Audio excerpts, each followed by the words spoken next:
Good evening. We're in double digits now on 5 minutes from the fence line. It's getting dark right now, and all the lights are coming on at the farm. And I just wanted to talk with you a few minutes tonight in episode 10 about recipes. I'm not sure if you knew it or not, but when you're cooking, you can kind of wing it. You can kind of throw things together and make a dish. You wouldn't have to necessarily follow the recipe to the T. But when it comes to baking, you do. You have to follow the recipe exactly like it says, or usually a baked good is not going to turn out correctly. It's not going to be correct. And so the same thing is going to happen when people are discovering the Sabbath and they try to continue to go to one church, and then they also try to go to another church, maybe that's keeping the Sabbath, and they try to go to two churches at one time. They also may discover a church that is keeping the Sabbath, but they still have other incorrect doctrine. And it is becoming a more popular topic. But I wanted to remind you that just like with the recipe, you can't be picking and choosing from different areas, from different churches, and expect to be on the correct path.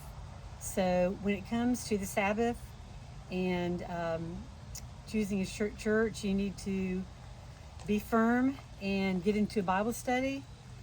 And then that's going to lead you to the correct church. And we'll be talking about that in future videos. But for today, I just wanted to mention that a double-minded man is unstable in all of his ways. There's a Bible verse on that. That'd be like trying to pick the best of each religion and just make up your own religion. I don't think that's what God wants. And so, same thing goes with recipes.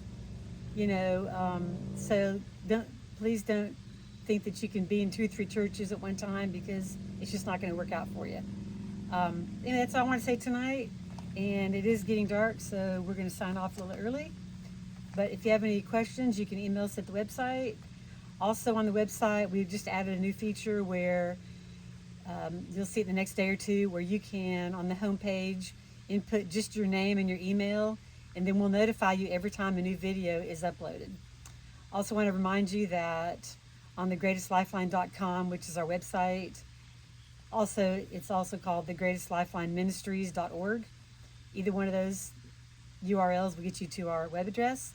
There are free Bible studies. There are people that you can contact. You can have them mailed to you. You can speak with them over the phone.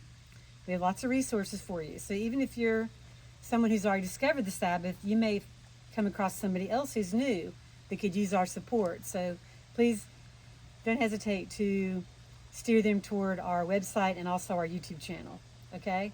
And we appreciate all your support.